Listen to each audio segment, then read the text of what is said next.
This episode is brought to you by BigMooseCoffeeCompany.co.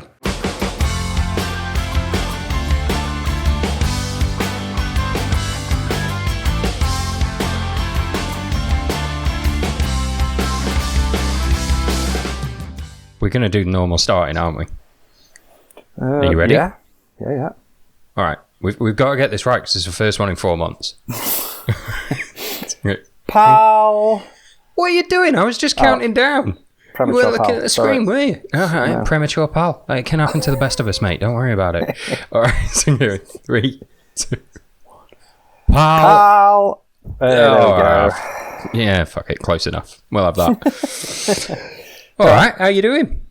Yeah, I'm good, thank you, mate. It's been a bit mental since we last spoke on here, isn't it? Yeah, well, this is it, isn't it? We've had everyone in the world's had a completely bonkers few months, and this is it. We finally get to catch up. It's not, we work remotely anyway. That's the nature of what we do. But I haven't gone this long without actually seeing you face to face since I started with BTU. This is weird. There is plus sides to this whole thing, right? And, you haven't shown you, because we haven't been doing this, you haven't been involved in the podcast. You haven't shown your face to the world in a while. No one's prepared for how much hair you've got now, mate. I have, they talk about lockdown locks, but I'm like, look, I've got a ponytail. Like a proper ponytail. I'm full like 90s Steven Seagal right now. You're just going for Kimball's long hair, aren't you? I don't think it's going to stay around for too long. I think I've got this kind of vision in my head that the baby photos, when the baby arrives, have got me with long hair just so I can do that thing like when it's 20, 30 or 40 or whatever and look back and go, oh, I remember in the whatevers when I had long hair.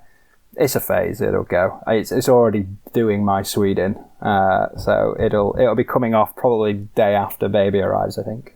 Well, you keep saying that, mate, but you know full well you could shave down to my haircut tonight if you wanted to. Yeah, well, the thing was, I was growing my hair slightly longer, but then, I was just about to get it cut, and then all the hairdressers stopped, so I feel like I've just got to commit now. But yeah, we'll see how it goes.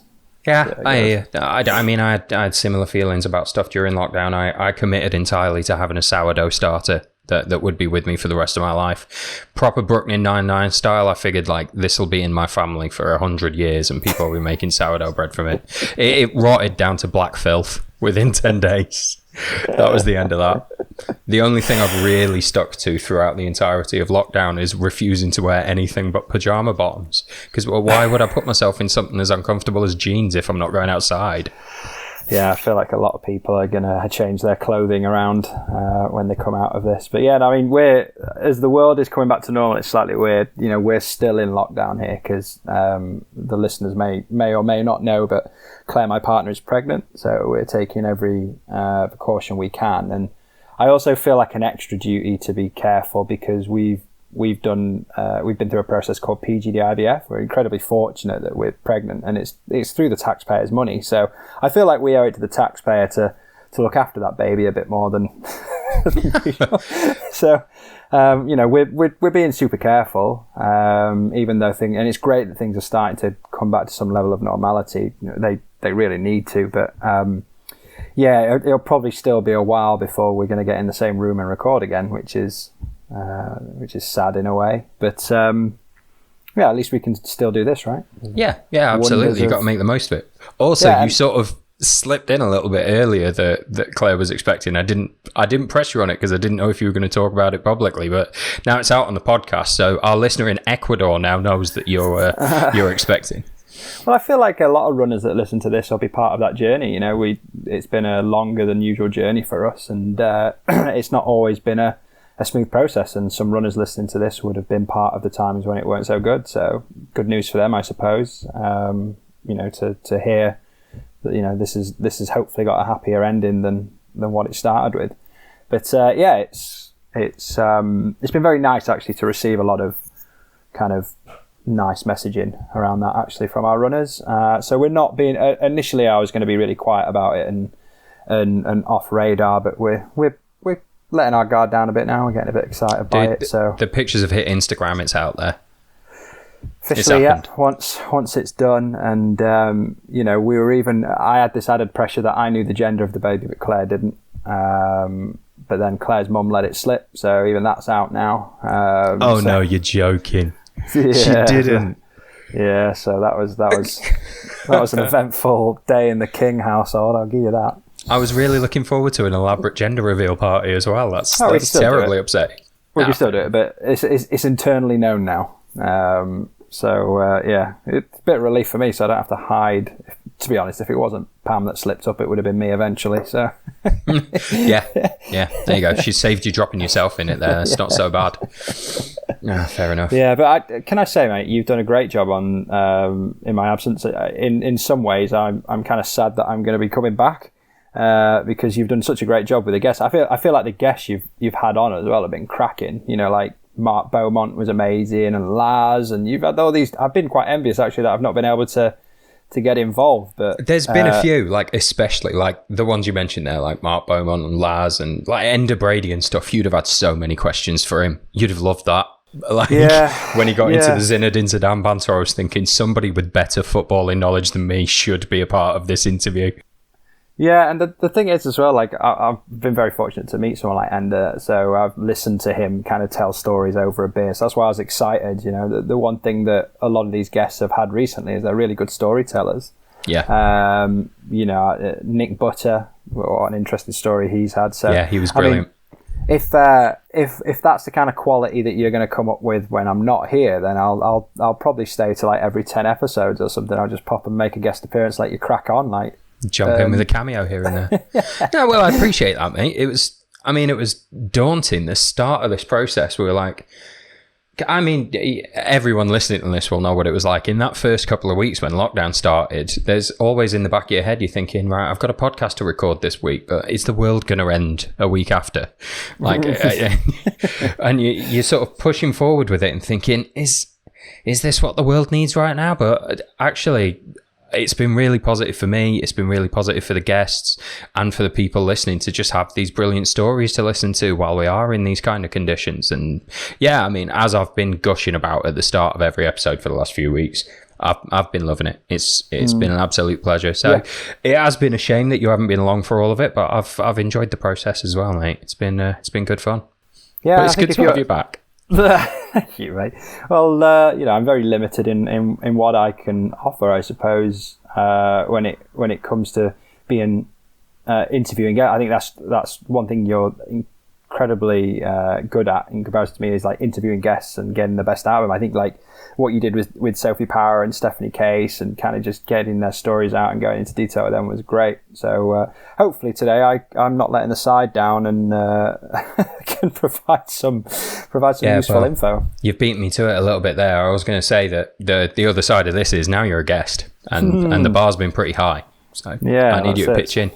But I'll tell you what, it's been easy. If there's one silver lining on this whole lockdown situation, it's that the adventurer of the world have suddenly been forced to sit still for a while. And I could get hold of them all. Might as well make the most of it. Yeah, totally. What about you? I mean, it's been an unusual few months, right? We've not been doing what we're usually doing. No, I mean, it's been heavy, actually. It's been quite heavy. You know, we've had to transfer and move events and work not only with our runners, but with our local suppliers and contractors and all of our friends and family across the world. You know, on the face of it, yeah, all right, you cancel a race because you can't provide a safe event, but the knock-on effect of cancelling to the tour guides in the area that we were, you know, all the people that we use to provide our races is local. You know, we bring a very small BTU team, which consists of about 4 or 5. We bring international medics, but all of the other staff are local. So when you're having to postpone the Jungle Ultra, you're not just, having to communicate with the runners, you're having to communicate with 70 Peruvians that aren't going to get their wage that they rely on, and we pay them quite a decent amount. The conservancies in Kenya are on their knees at the minute. Because of no tourism and the knock-on effect to the rangers there, and it's been a heavy couple of months, if I'm honest, mate. So I think we're all hoping that we can get back to normal as soon as we can, or whatever the new normal is. The good thing that it's done with Beyond the Ultimate is it's given us the time to accelerate some of our stuff that has been future plans. We've brought it forward, so we've got the store now. Which, true. So we can geek out about kit finally, publicly. Yeah, so we never realistically would have had the time to put into that what we have. So the store's up and running, and we've got some new stuff coming over the next couple of months. I've been working on 2 secret projects at the minute that have been really, really close to, they're under wraps at the minute. No one knows about them, and they'll be coming out soon, and it kind of changes Beyond the Ultimate completely as a company. We kind of move really quickly into the direction that I was hoping it would. So yeah, it's been a tough couple of months, but I feel like we've made the best of it, of a situation that is by and large shit. Yeah. Ultimately, it's an exercise in polishing a turd. But if that's the metaphor we're going with, and now I'm going to have to mark this as explicit content on iTunes when I upload it. So thank you. But I hear you. It is making the best out of a bad situation, but we've kept busy, and it's right what you say. Like we've made a point over the last few years of trying to make our races as beneficial as possible to the areas where we put them, and watching those areas struggle when we're and not being able to go in there and do anything about it, it's been bleak at times. It really has. But I mean, I've got nothing wooden around me, but touch wood and all fingers crossed, from what we're hearing from everybody is that everyone's doing okay, and we're going to get out the other side of this, which is bloody lovely. Yeah, and I think it's going to be even better when we get to adventure in the future. Adventures are going to be either, not that we should ever take them for granted, but I think they're going to be really welcomed. Oh yeah, next year, when we do get back. What you say about taking it for granted, I don't think anyone's going to be able to do that going forwards. Like we've got to recognise how lucky we were. We have been very lucky. Yeah. So hopefully, things can keep moving in the way that they're going. I hope that the world is reacting to it differently and things, but I think we're going to start to see some events happen at the end of the year at a domestic level. I think that's where we could be, and as long as everyone's sensible, it's on a country by country basis then, so it's a case of just being each tourism sector being switched on, and hopefully we can keep it. I'm pretty optimistic. Yeah, you always are. No, cool. And we do have a reason for you being on today, don't we? It's not just an excuse for us to jabber again.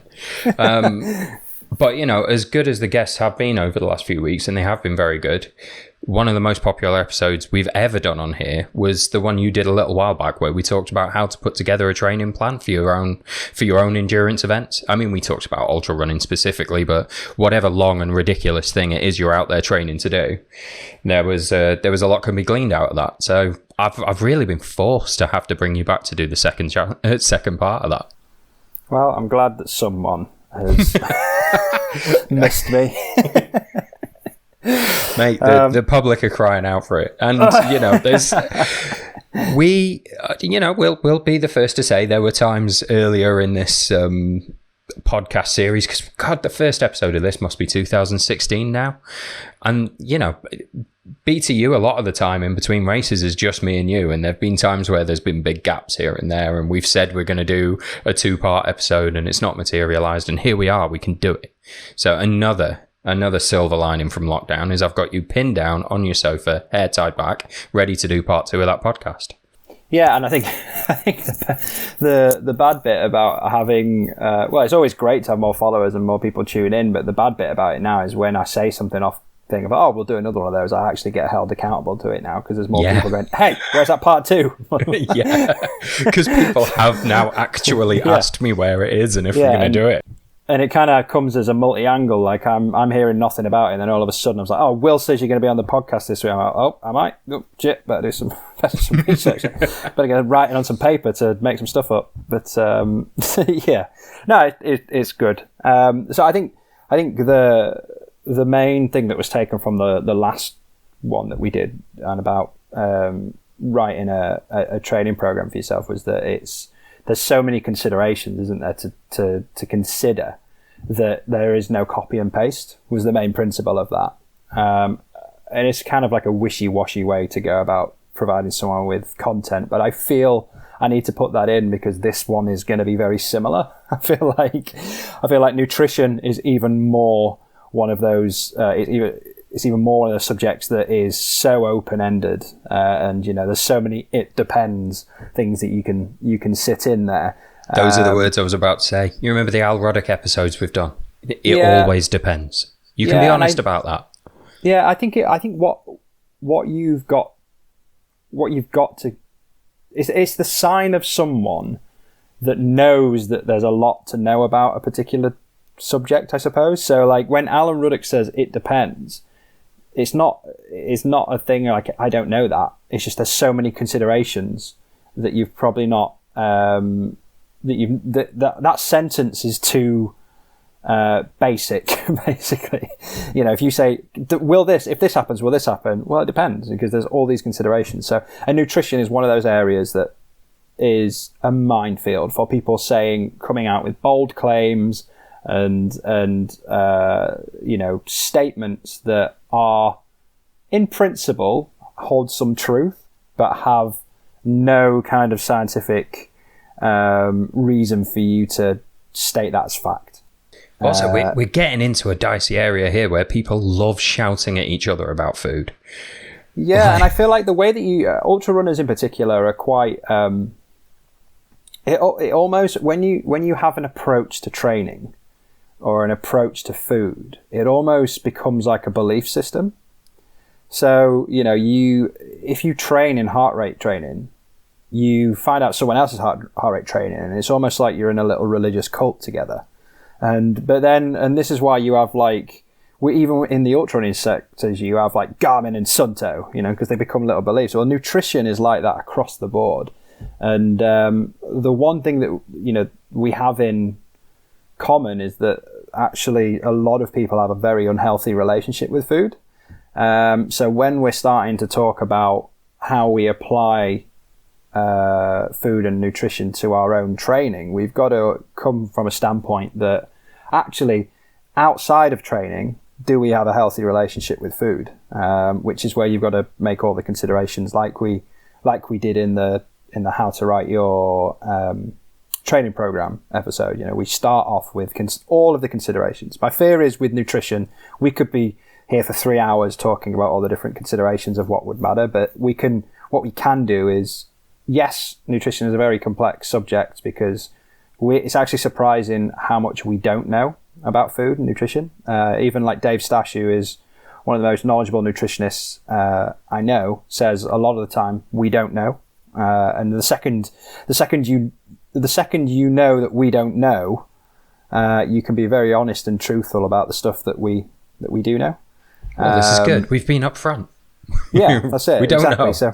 So when someone comes up to you with a massive claim, or what seems like, oh, this particular food does this for you, you can automatically, just like how I hope the runners from the last episode will like raise an eyebrow if someone's got like a copy paste, training program, they can look at nutrition in the same way and be like, is that true?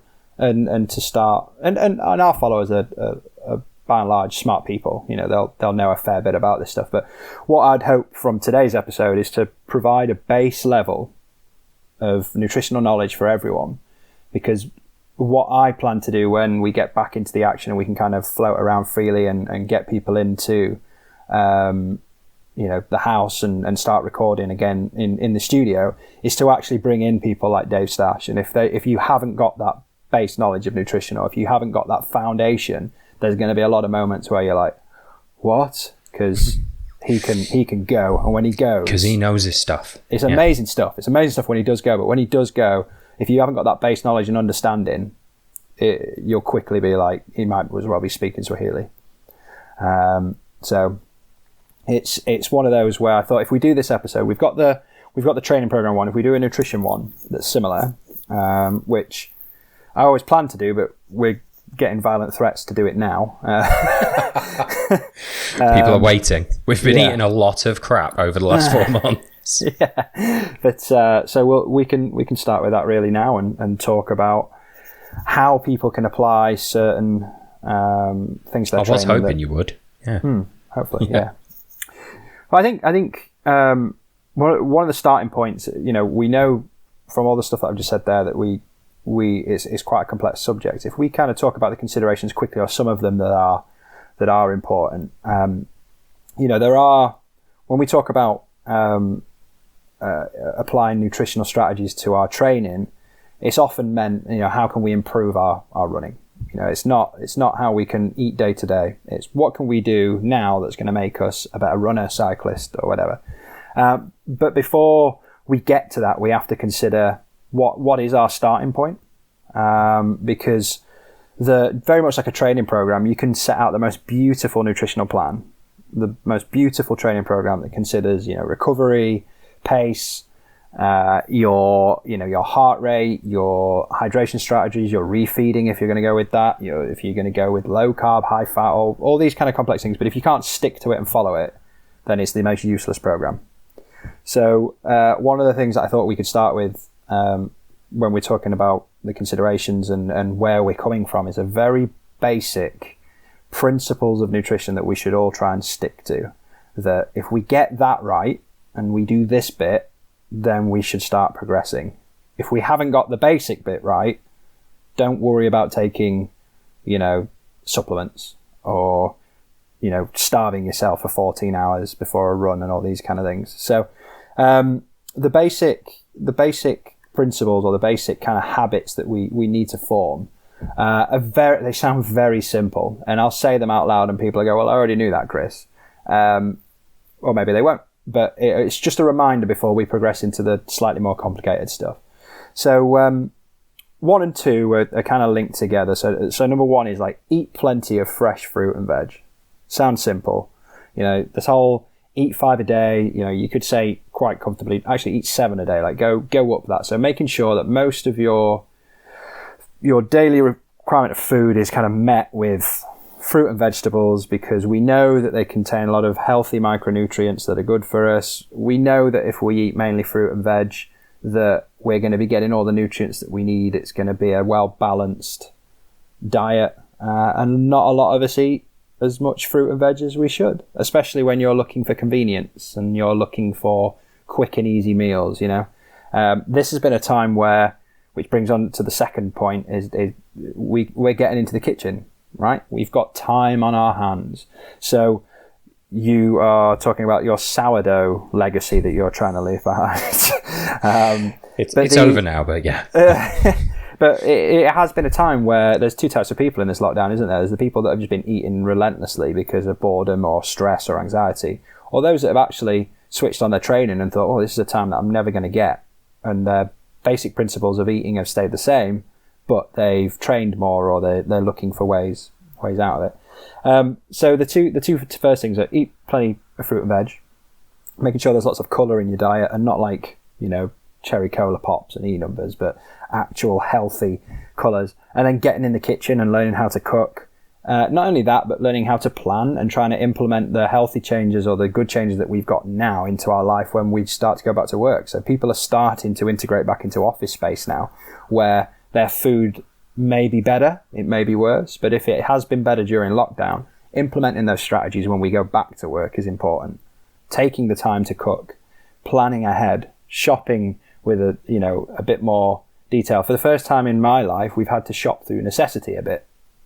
We haven't been able to get certain things that we wanted, so we've had to shop through and get the basics. And I never in a million years would have thought that in my lifetime we would be in a World War II-esque situation where we would have to look for food in different ways. But there was a couple of weeks in the early start of this where I was about to say, if that sounded a bit extreme as an analogy, then you've got to remember the first sort of 2, 3, even 4 weeks of this lockdown where the supermarket shelves were bare. And it was scrabbling together the necessities and cooking healthy meals every day, because that's what you needed to do.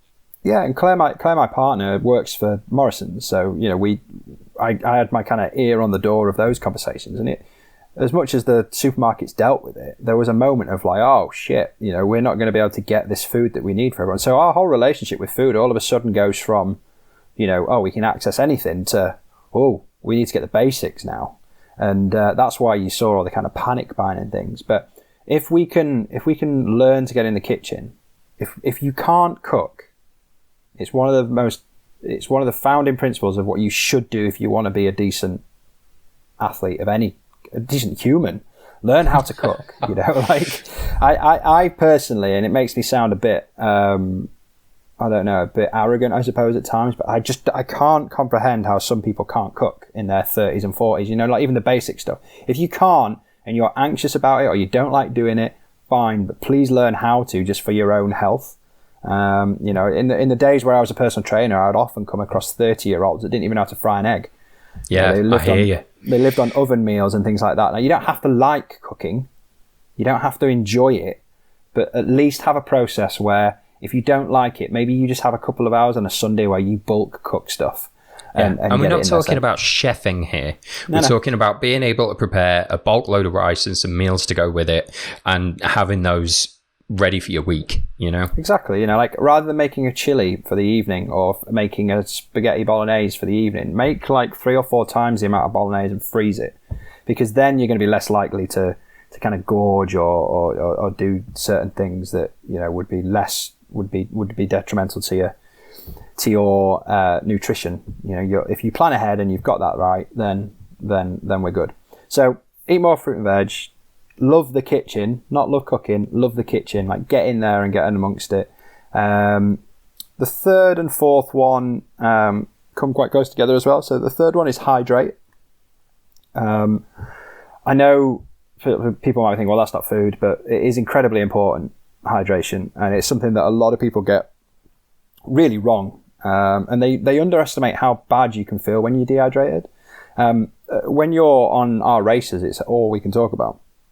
But in day-to-day stuff, in day-to-day life, they reckon that you should have anything between 2 to 4 litres of water a day. It's quite a lot. We do draw water from our food. We do have water and fluids in other products. So like if you drink a lot of like tea or coffee, there's still water in that. It doesn't have to be 4 litres of strict water or 3 litres of strict water. And it's different for each person and their requirements. But you should be drinking enough that your pee is clear and consistent. If you're going to the toilet and your pee is the colour of Guinness, then you need to sort that out. But it's amazing how often how often people are dehydrated. They did a study a while ago at the London Marathon, and they found out that over 30% of the people were dehydrated before they started, which is madness when you're just about to run for 3 to 6 hours with if you take average time. Absolute madness. But we don't drink a lot, so there's certain things that we can do to make sure that we stay hydrated, and that is just taking a little track of what you drink in a day anyway. If I said to someone that's doing one of our races, how much have you drunk today, they'll be able to tell me, because they'll know how many bottles they've gone through, and they'll go, oh, well, this is a litre bottle, this is a litre bottle, that's 2 litres. I filled up at each checkpoint. I didn't. So about 6 litres. All right, cool. But how much did you drink on a Wednesday when you drove to Cheltenham for a meeting?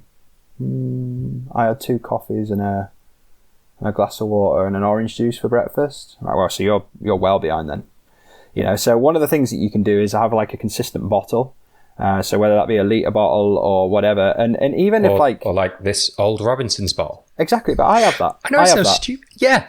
I know it's a litre, and I know if I have it on my desk and I get through it twice in a day, I've got my 2 litres in. Yeah, exactly. And it's one of those healthy choices that people don't realise how bad you can feel being dehydrated, and you're not pinning it to that. Like you feel fuzzy-headed, or you feel tired, you feel lethargic, you're not kind of switched on, you're not functioning at 100%, and it's because you've not drank enough water. And like, how stupid of a thing is that, and how simple is it to fix?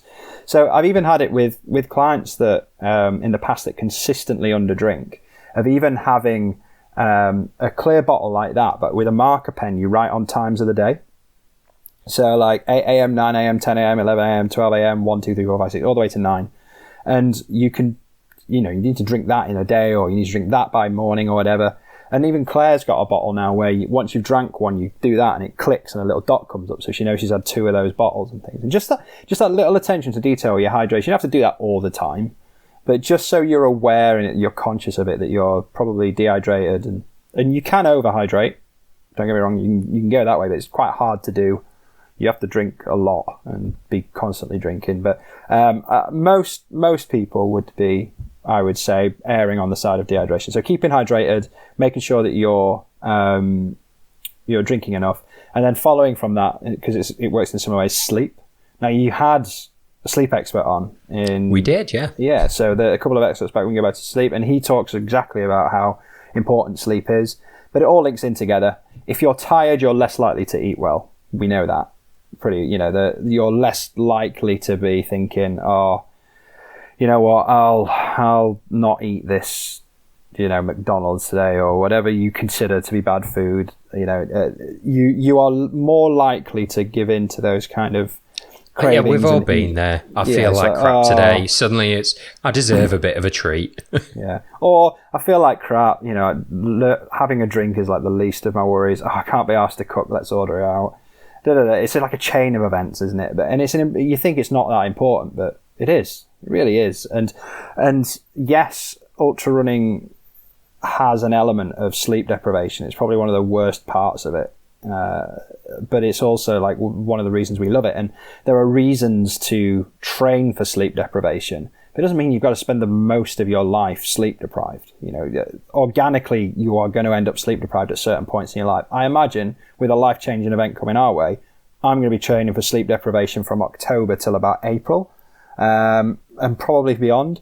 That will come as part of the package, but there's no reason that other people should be doing it. We haven't been going out to bars as much. We haven't been going out drinking and partying as much. Yes, we might have had a bit of a drink inside, but what I'm also hoping has happened during this time is a lot of people are sleeping better, and they're sleeping more regular, and they might have more stress in some ways, but less work stress and anxiety. So they could be sleeping for 6, 7, 8 hours. So if we're eating loads of fruit and veg, if we're loving the kitchen, and we're drinking like enough water and sleeping, we're already setting really good foundations to be able to look after ourselves. The fifth one is embracing fats and carbs and proteins and not demonizing any kind of food.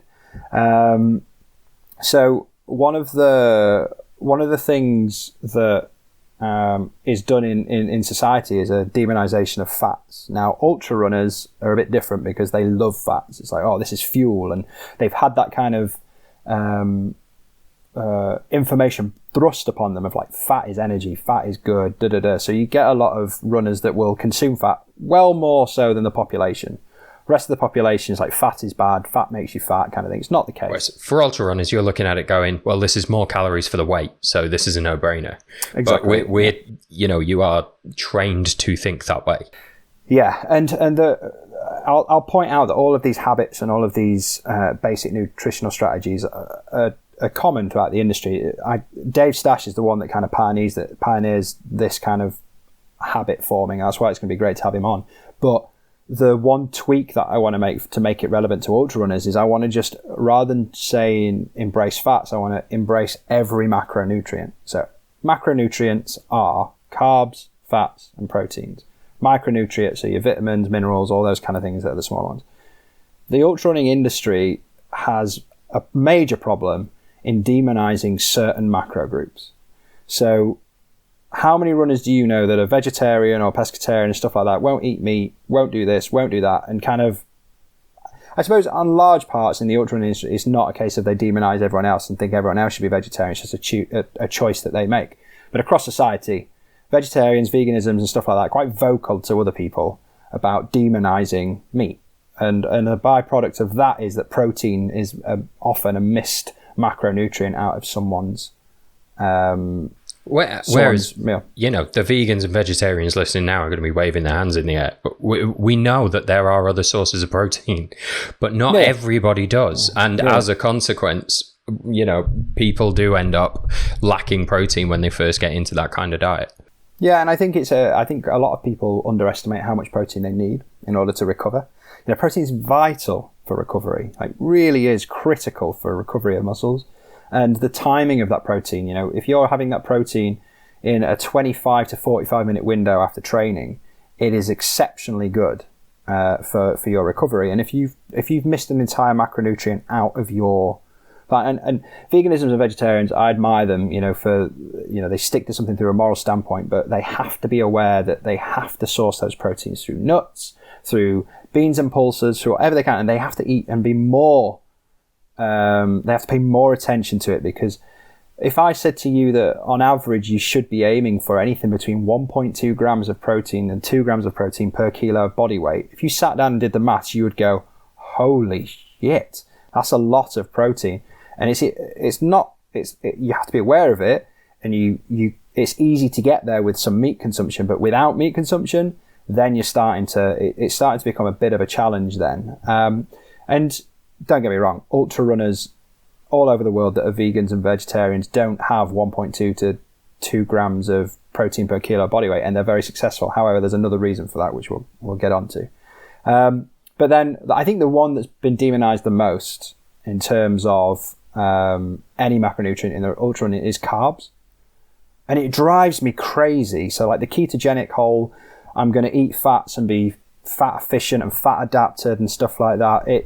Fair enough if it's working for you, but I'm gonna, I'll tell you why it does work, and I'll tell you why it works, but it's not the way that they think. In many ways, what we eat dictates the energy that we use when we train. So, classic example, I've had 2 people that I've put in through with Dr. Ruddock, and we've trained them together, and we have one client, let's call him client A, and these are true clients. So these are true people that we've trained and we've got the stats on. And number 1 has what you would call I'd say a Sunday league footballer diet, right? So he is quite heavy on the pints at the weekend, will have a pint, travels a lot, works a lot, eats on the go, carries a bit of a gut, shreds up before a race a bit. That's his kind of thing. He'll watch what he eats when he gets close to a race. Outside of that, he's carrying a bit, but he's had a few beers. He's not apologetic about it. Relatively healthy lifestyle with food, but doesn't really watch what he eats.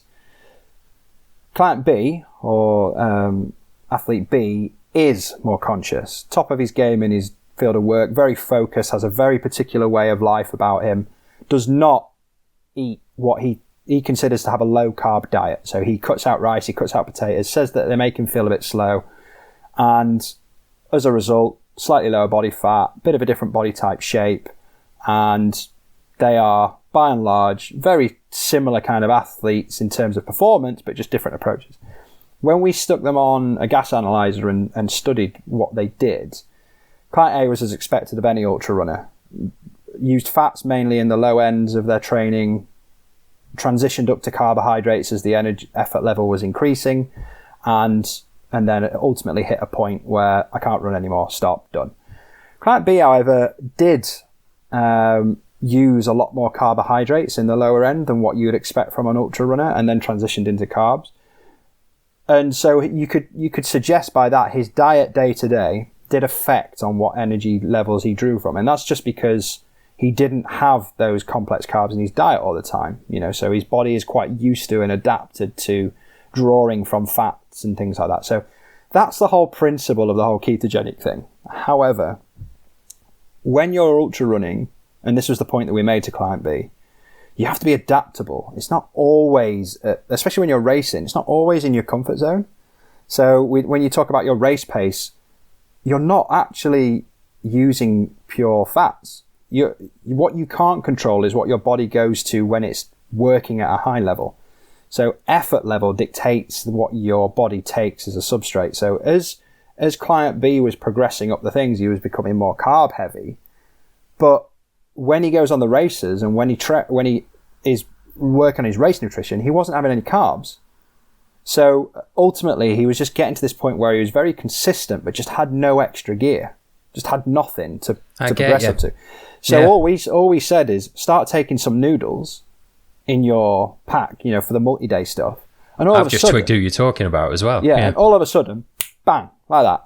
All of a sudden, he's got all this energy because he's now got these carbs that he needs when he's racing. He's at a top level. So when people say, "Oh, I'm going to be fat adapted and we're going to go like the ketogenic route," it's not as simple as I'm eating fats and I'm going to become more fat adapted. you can't dictate the effort level that you're going to put your body through by and large where you're in a race. You can say as much as you want, I'm going to go easy, and the more experienced runners can, and they'll plan it out and they'll go at this bottom level. But at some point in a race, would you not, and this is where coaching strategies differ, I know personally with any client that I would coach, I want them to have that second gear and that third gear, that when they just go, right, race is on, let's push, they can just crack out of it. So that's why you shouldn't, again, cut any macronutrient out completely. Also, when people say they're cutting carbs and they want to become fat adapters, I think they completely forget that there's a lot of carbs in fruit and veg. We draw carbohydrates from everything. So when people are saying that they're cutting their carb, that I'm completely carb free, unless you're cutting out fruit and veg, you're not completely carb free. You're just that type of carb free. You're just not eating rice and potatoes. It's not really, you're not achieving the desired effect in what you wish you were, or what the book says, like how it's sold as a ketogenic diet. So they're eating fruit and veg, I take it, probably more so than anyone else. Probably a load of meat and a load of fruit and veg because it's all they can eat. And as a result, they're just drawing carbs from different things. That's all. It's just that their level of carbs isn't as high as someone that was to eat rice and potatoes.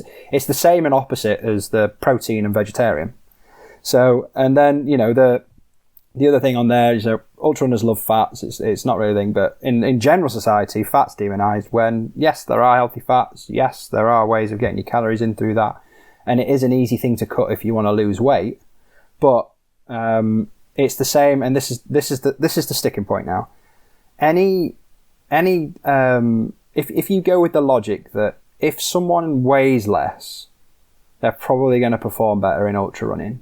If you had a plot chart of every single ultra runner from 50 kilo to 150 kilo, and you plotted that against race finish positions, I can guarantee that most of them are sat between this 50 and 60 range, bordering up to 70. You'll have your few 80s and 90s and all that, but most of them there's always exceptions. Yeah, so you imagine what that graph would look like. It would consist of a lot of heavy crosses at the bottom left end of that. And if you assume that on the whole a lower weight improves your race finish position, the reason why these athletes that are vegetarians and vegans or ketogenic athletes do well is not because of their macronutrient makeup that they're eating. It's because any diet, no matter what it is in the world, any particular diet focus that misses out a macronutrient is limiting your calories. It's really important to say that, because if you're limiting your calories, chances are you will lose weight because your calories are under what you're burning.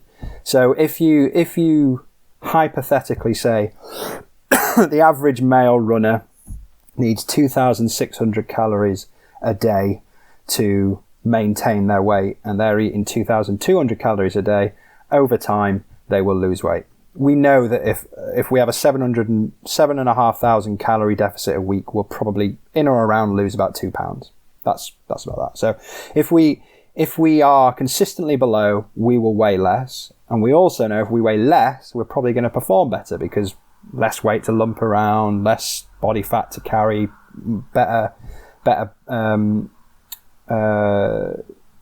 I can't think of the word, body type. Composition? Composition, there we go. You've been listening. Thank you. That's from... No worries, I was paying attention. Yeah, a better body composition, so you're going to perform better. So it's really important that when you're looking at ketogenic, runners that are saying they're keto, and when you're looking at runners that are vegetarian and vegan, and they're saying that it's because of this that they are performing better, they probably perform even better if they had those macronutrients. The reason why they're performing well is because they've limited a macronutrient. Therefore, they're limiting their calories. Therefore, they're probably keeping their weight low. I hear you. It makes sense. It makes sense. Flows. But you are going to get hate mail. You know that. Yeah, but like there are genuine, like Kimball. We all know how much my bromance for Kimball. We all know how high that is. We all know. You've got his hair. He's a pescatarian, so he doesn't eat meat. He just eats fish. Gets his protein from there. He doesn't eat meat because, one, ethical reasons, but he was really ill on meat once and just doesn't touch it. And his wife Karen doesn't particularly like it, so they just don't eat meat. And he he isn't as a strong believer in the fact that everyone should be like this or anything. It's just his personal thing. And there's a lot of people that will, not for 1 second am I saying that anyone should stop what they're doing if they think that it's working for them. It all goes down to that first point of, you can have the most beautiful nutrition plan, but if it doesn't work for you, it's useless. If veganism works for you, crack on, do it. If being ketogenic works for you, do it. If you're high fat, low carb, low fat, whatever you want to do, if it's working for you and you feel like it's working, absolutely continue it. But the main principle should be that we should all stick to the main habits that I've said. So eat more fruit and veg, love the kitchen, drink more, sleep more, don't demonize a macronutrient, and that's it. They were the 5. I've kind of blended 2 in because I actually had a 6th one, but I've blended it into that. Because the other one I had was watch your protein, which I've kind of said a bit about, that we tend to get it under on the whole of what we do. So if we know that those 5 principles are being stuck to, we've got this base level of nutrition, and we've got an understanding, actually, if anyone comes up to us and says, I've cut out potatoes and rice for the last 2 years and I've got PBs ever since, then we also know the reason why. That there'll be other bits, but we probably know the reason why is because I bet if you followed up with the question of how much do you weigh now and how much did you weigh then? Yeah.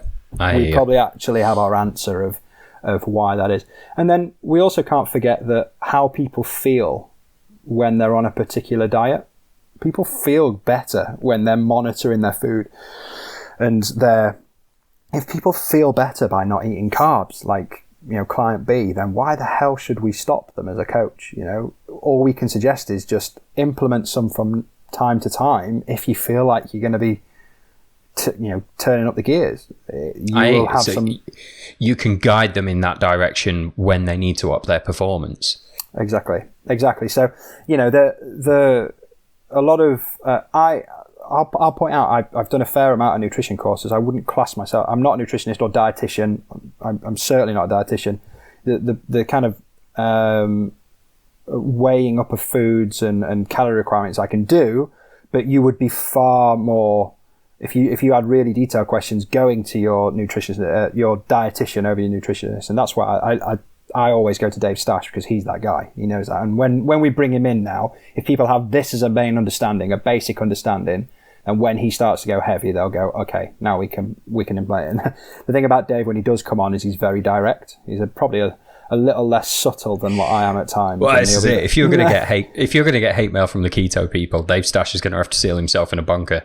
Yeah, but I think he also, he's in the firing line of all of that. And this is the very frustrating thing is, like, the listeners won't know, but we actually recorded an episode with Dave Stash a few months ago, and we were going to put it out, but there was a sound issue. So you're going to out me now, aren't you? You're just going to drop that in there. Yes, there were some production difficulties that meant that we didn't release that episode. But it was a great episode, and that's why I'm super excited to get him back in at some point in the future. And now we'll have done this episode first. So in the long run, Chris, it wasn't a bad thing that I buggered that up, right? Yeah, exactly. So this is the preamble for that. So, if we've got those 5 principles that we know and we can stick to, and we also recognize that calories are key, there's all these things about, like, take this pill, it'll help you lose weight. And this is one of the most, it's the craziest part of the fitness industry, that, you can listen to someone with no knowledge of a thing and just take it as gospel because it's worked for them, and it's one of those where, so the fitness industry is the worst. It's the most unregulated swamp of people at times that are just looking at making a buck. It's terrible for it.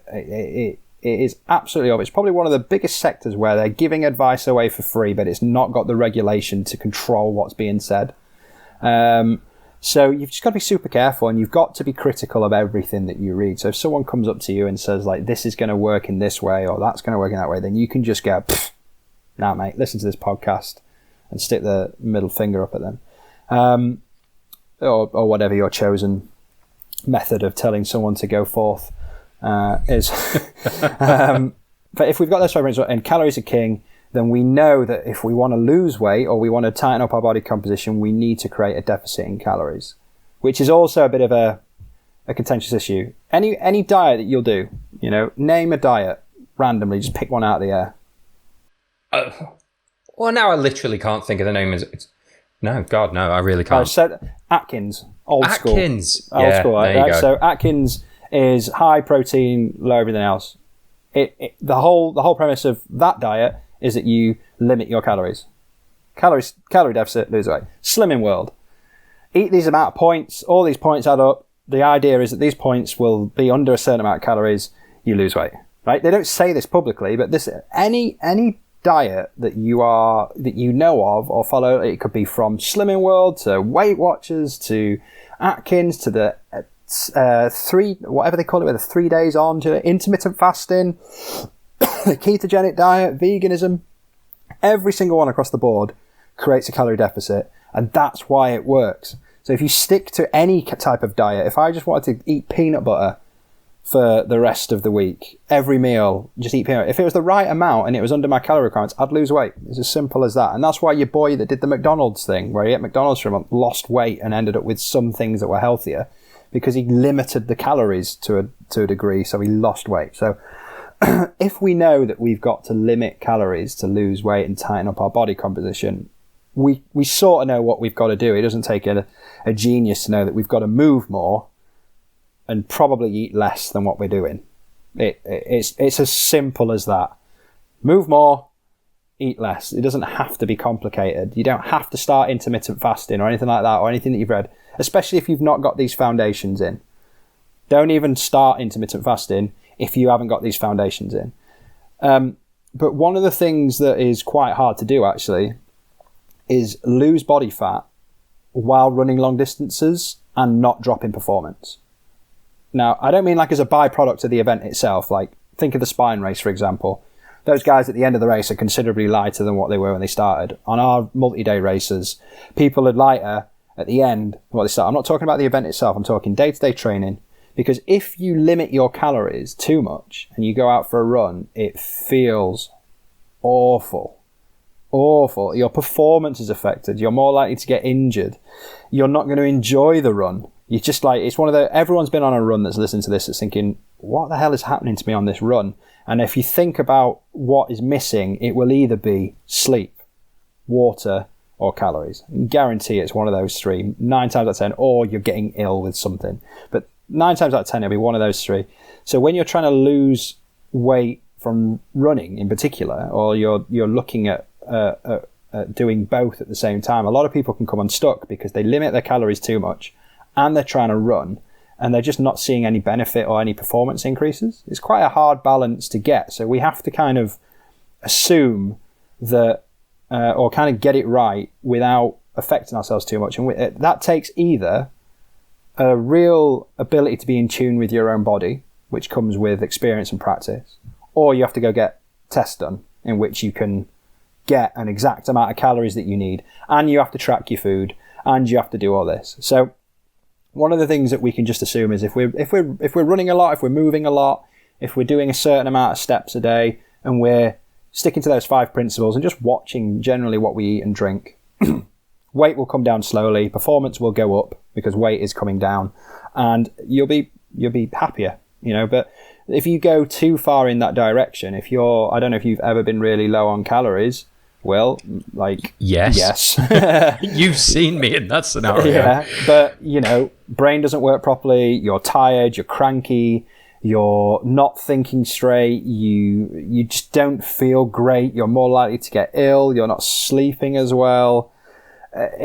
That's what happens when you go too far and you're not achieving what you want to do. So it's that healthy relationship with food again. There's so many people that become so obsessed with food that they and the whole spectrum of eating disorders that can come off the back of an unhealthy relationship with food. It's just all about having those main principles to a point where we just tuck under. You know, if we're 200 calories short a day, 150 calories short a day than what we've expended, then we're gonna tighten up. And you know, this is taking me back. You talked me through all these principles the first time when I was training for the Ice Ultra, and I remember it at the time as, you know, I'd come into it thinking, am I going to end up on something like an Atkins or keto? Like, is this going to be a really complicated diet that I'm going to have to do? And when you actually presented it to me in a very simple way, we didn't do anything complicated.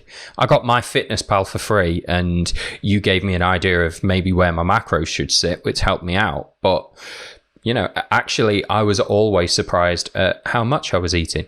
And, you know, I wasn't desperately cutting back the calories because you knew I was going to have to be out there running a lot as well. You've got to fuel for that. So actually balanced is the word, isn't it? What I was eating there was a very sensible amount of calories that didn't feel restricted. I didn't feel hungry. I felt better. I felt fueled and able. And through the exercise I was then doing, the weight dropped off. It just naturally did. You weren't on a diet. That was the thing. I wasn't on a diet. You weren't on a diet. It's thinking just the way about my nutrition. It's the way you was eating, and the whole thing of like it's quite freeing actually. It's like once you know a calorie is a calorie, and it doesn't matter what that calorie is. You know then that you can have a beer and not feel guilty about it, which I suppose is another thing that we can attach those habits of not feeling guilty and demonizing any food. You know, what diet are you going to stick to where you can't drink a beer? You know, what diet are you know, nobody wants that. And I understand why athletes don't have beer leading up to an event because they like the discipline. Nutritionally, actually, there's some really good stuff in beer for recovery, but we'll talk about that another time. You can hear the cans opening now, can't you? It's like 9 a.m. and someone's in like central London. I'm going for a sub 3 hour marathon. Better start with this. That recovery drink, this Kris said. But the thing is, like, there is no bad food. There's just too many or too little calories, and you've got to get the balance right. Now, there is actually calculators that you can sort of guesstimate, and that's exactly what they are. They're guesstimates, and you have to. And the reason why I got you to have MyFitnessPal is because it's more of a process of learning what's in food.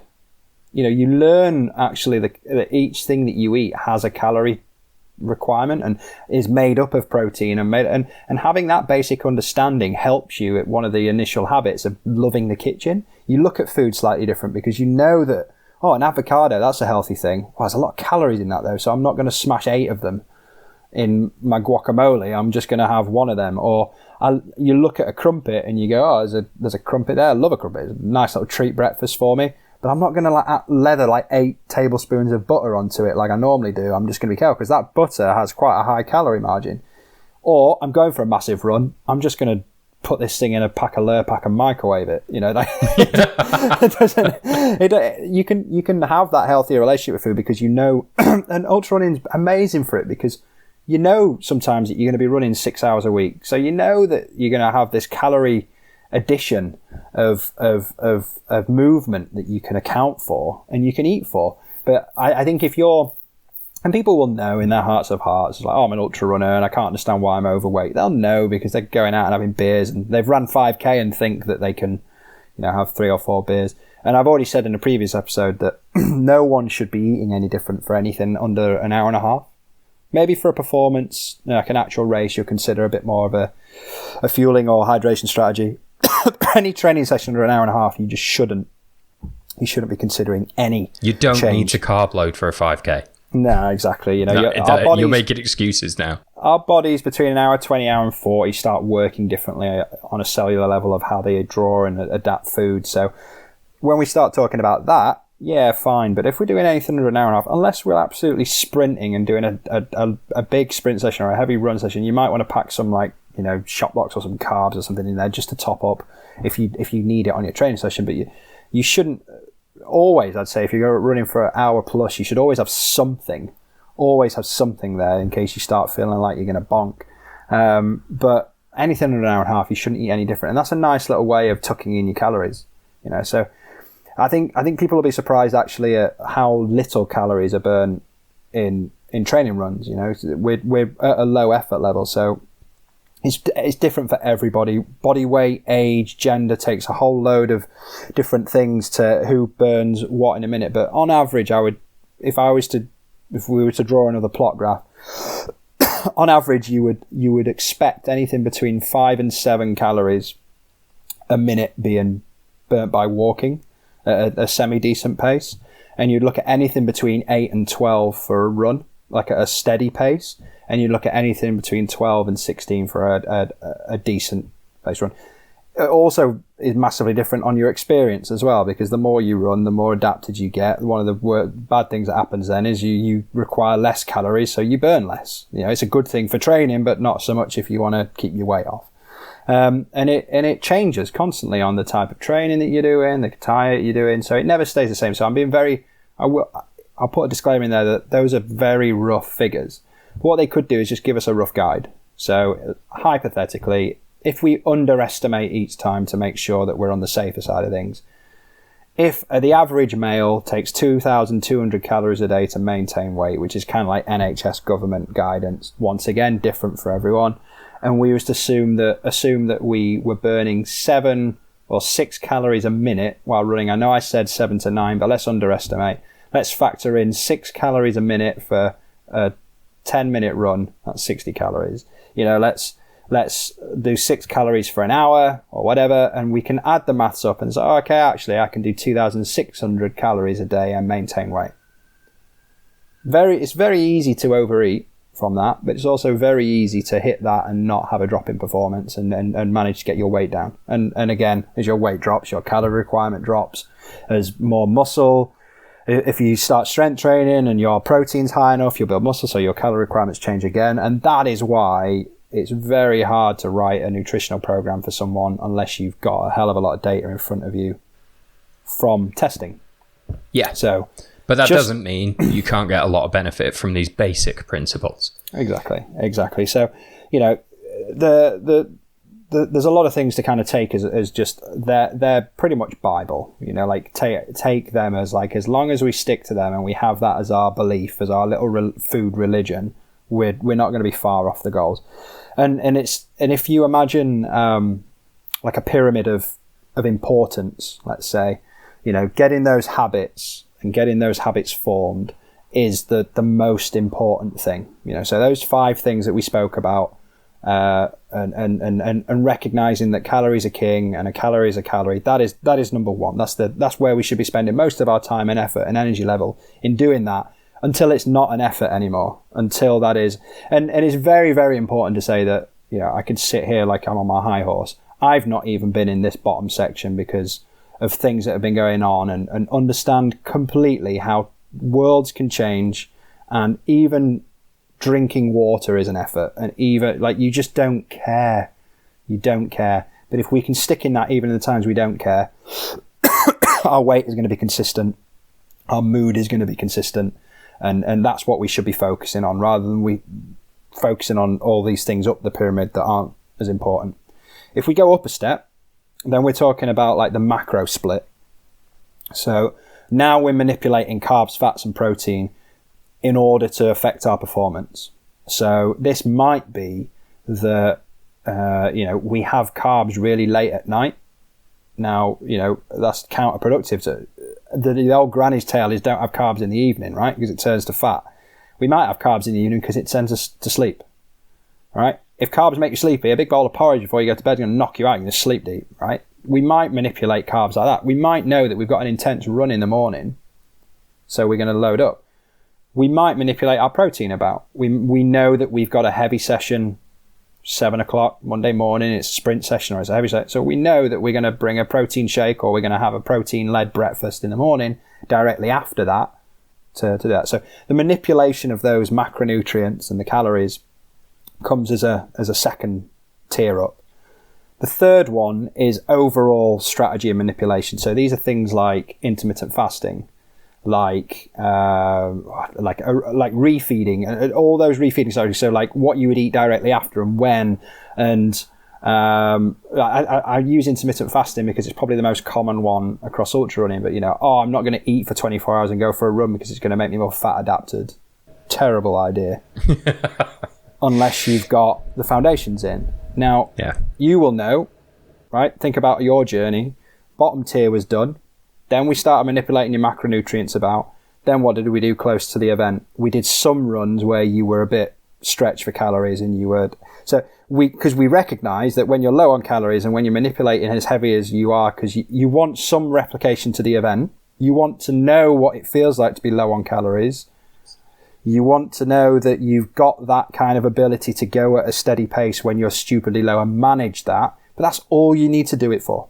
That's all you need to. It's just that. It's just race replication strategies. You don't need to do it to become a better runner. In fact, there's a lot of evidence to say that it's quite dangerous if you are really low, especially if you're a woman, because if you're really low on calories and getting into these calorie deficits, you can really mess up your reproductive cycle. You can mess up your fertility, male and female, if you go stupidly low. There's so many things on the other end of that scale that are bad for you that you just, why risk it for very little gain apart from like an understanding? So just, it's the same as if, the way I'd liken it to another sport is boxing. Why don't boxers do heavy sparring all the time for a match? Because heavy sparring is really dangerous. It's risky because you could get knocked out or whatever, but they have to do a certain level of it to know what it feels like to get punched. And they only do their heaviest sparring well away from an event, or maybe just before, just to freshen them up. And outside of that, it's all light sparring. And it's the same with running. Why would you put your body through that intermittent fasting in training when unless you're just training for a very particular event when you need it?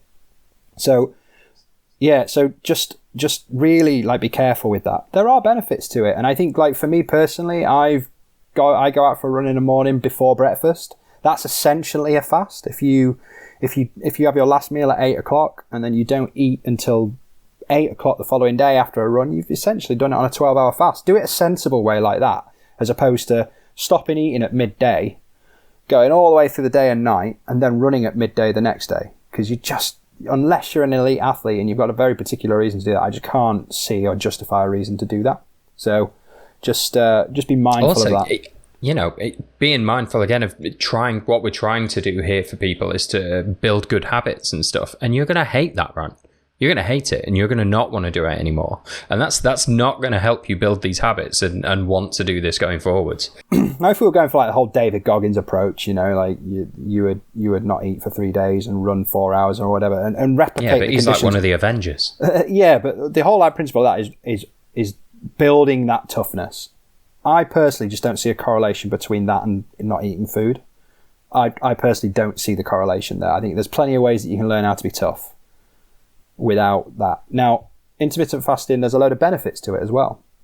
There's a load of benefits to it that you can do. There's loads of cultures and societies that will fast quite regularly.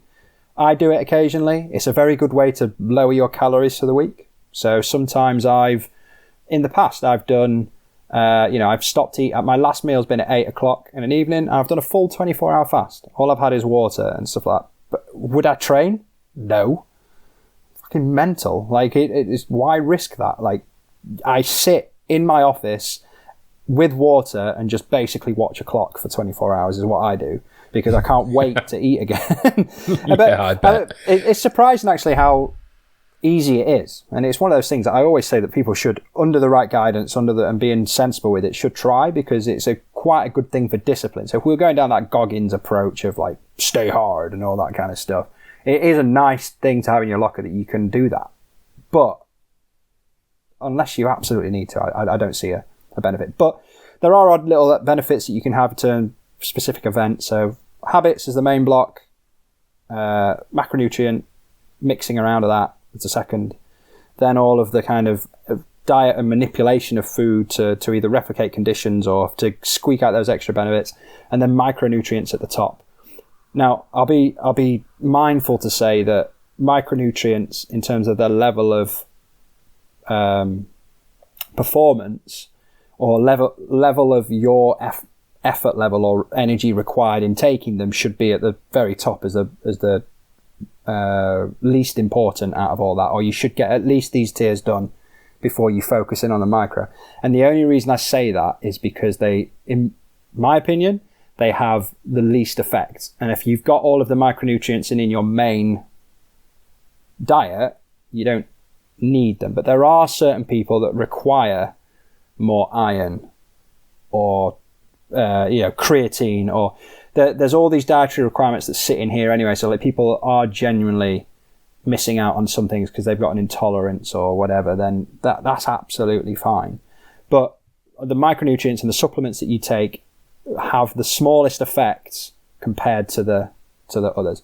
Now, the fascinating thing about listening to some dietitians and the ones that know what they're talking about is there's a hell of a lot of stuff coming out over the last couple of years that talks about loads of different micronutrients and the benefits that they can have to endurance training. It's a new science to a lot of people. That's why we get approached all the time by scientists to do studies on our races, because they want to test for all these different things. And there are certain micronutrients that are key. And that's what we'll talk about with David, is talking about that micronutrient. And they can have a massive effect when you're talking about the extra percentile increases. So, and that's the thing, isn't it? Joe Bloggs, that's trying to run a marathon in a better time, is in this bottom tier. They're in the main block of people that you do this and you improve massively. Then you're trying to improve your marathon time and get a PB. Then you start manipulating your macros around to lose a bit more weight and you focus a bit more. Then you're going to take your time down. As you start to get it to the point where you can't take it down anymore because you're starting to get into the 2.5 hour marks, you're in the top couple of percent. So you manipulate your diet around a bit to focus purely on your training sessions to make sure you get the best out of your training sessions. When you're there and you're at the 2 hour 20, 2 hour 15 mark, and you're trying to get down to the 2 hour 5s and the 2 hour whatever world record level, and even the micronutrients are as important as the bottom ones. But it's when you're at that level. I'm talking the layman that's listened to this podcast is probably not in that top percentage. When we start bringing the dietitians and nutritionists in, then the mid-level people and the people that are trying to chase into those higher PBs will be more interested in that, because you can assume they've already got the habits right. So it's a journey thing, and it's never linear with nutrition. You're never, ever, ever going to be like, oh, I've got my habits, this is forever now. Yeah, this is true. Your body's going to change over time. What you're doing is going to change over time. Yeah, events are going to change over time. Life events get in the way that are going to change the way that you eat, and it becomes a harder and harder process to stick to the whole time. But I think as long as you know and you have a key understanding, and you don't apply too much pressure to yourself, so you're not drinking your water and all that kind of stuff. You're not like keeping up at night and beating yourself up, but you just have this relaxed thing of like, yeah, I should sort that out. And when you are ready, you sort it out, then you're gonna be in a lot better position to do that. So and if you've got an event, I'm talking very particularly to our runners here, so hypothetically you might be listening to this as an ice runner for February. Should you be moving around your macronutrients now to replicate race conditions? No. Get the foundations right and get them right all through the summer. And then when you start getting to like September, October, then think about what you're going to be packing in your bag. Then start replicating, trying out your food, taking them on training runs, putting them in the freezer, all that around October, November time.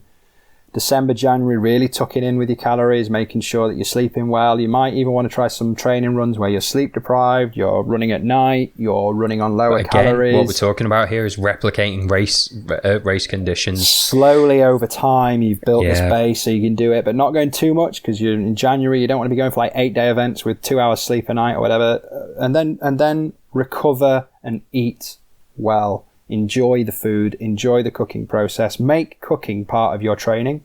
You know, put an hour into your kitchen like you would a run, and you're going to be ripped. So, if you put a lot of people on here, if they put as much energy into preparing and moving around their food and focusing on that element of their training as they do in their regular training runs, they will cut minutes, if not hours, off of, you know, previous times that they've set in ultras and all those kind of things. So yeah. Whoa. Ideal. Yeah, that was big. That's like the least I've spoken in an episode for ages. Yeah, and that's also like, that was pent up brain that just came out of me there. This is the stuff you've been wanting to talk about for weeks instead of getting buried in spreadsheets and numbers. I'm talking about bloody, insurances and all that kind of jazz, and not had this kind of chat. So thank you. It's been like therapy. Oh, good. No, I've thoroughly enjoyed it as well. Also, just for the sake of anyone who has made it this far from the YouTube video, could you tilt the camera up a little bit and show them what that painting is in the background? Because it's just looked like a witch's gnarled hand reaching down for you throughout the entire thing. It's a crab. So for anyone who was worried, it's just a crab. It's a crab. I'm in my bedroom at the minute. There's my bookshelf there. And I've got a fair few books around at the minute. I'm reading a couple of good ones. So, yeah. Welcome to my room. Magnificent. Thanks very much for that. I think that's all about. I don't think there's any more to say for now. I think we've said enough. I'm thinking about this and thinking about how much information someone's going to absorb, and we're approaching the hour and 15-minute mark. So I think you might have given us a good beginner's lesson there. No, I certainly feel like I've heard one. I'm just having a look at. Believe it or not, I did notes. I'm just having a look over. No, it's there. All there. Covered everything. So yeah, I'm not going to say when I'm going to do a next one because I don't want to get. Yeah, look, I'm not going to pin you down to when part 3 comes in or when Dave Stash is going to come back in again. Well, what I will say is one of the things that I'm working on at the minute is over the years I have been very fortunate enough to work with a lot of really good coaches. So when I'm talking, when you hear me talk, these aren't learnings that I've discovered. You know, I read a few books from time to time, but most of this has been hanging around with people that do know a hell of a lot about very particular subjects. So when I'm talking about running form, most of that running form stuff I know from speaking to Shane Benzie and just unlocking everything out of his head. And you know, nutritionists and physiologists have been and I realized the other day that we have got a very good network to some of the top coaches in the industry and don't really maximize that as well as we should. So I am working on something that should bring a lot of that coaching knowledge together, and we can do it via podcast. But you know, we may see in the not so distant future a lot more of this kind of coaching, how to run better, we might see a lot more of that. I'm not going to commit to it too much yet, but what I'm doing at the minute is getting these kind of great minds, a lot better than mine. While we can pin all these people down. I'm getting them around a table to talk basically about how we can come together to basically, because in that circle of knowledge, there is no question that really couldn't be answered. You know, so if a runner or any endurance athlete had a question about anything from form to the way that the body works, the way a multi-vit works, or what's the best way, or how to train for this particular event or that event, from the coaches that we know, and from that, literally every big event on the planet and every avenue of someone's training is covered. So what I'm trying to do at the minute is bring everyone together and create something. My head's kind of working around what it would be, but to create something where it's a pool of knowledge that everyone that listens to this and is in our world can draw from to become better runners. So hopefully I can make it work. Mega. Well, there you go. We haven't put a date on it, but you have said it out loud now. So that's a thing. Yeah. God. Dude, like, for anyone listening to this, it's too late. This is on iTunes. This is on YouTube. It's been documented. So, yeah, I will look forward to it, mate. It's kind of hard to know how to sign this one off because usually I'm saying goodbye to somebody on the other side of the planet or something. But we'll probably carry on chatting after our press stop. So maybe we should just say goodbye for now. Ta-ra. Ta-ra, everyone.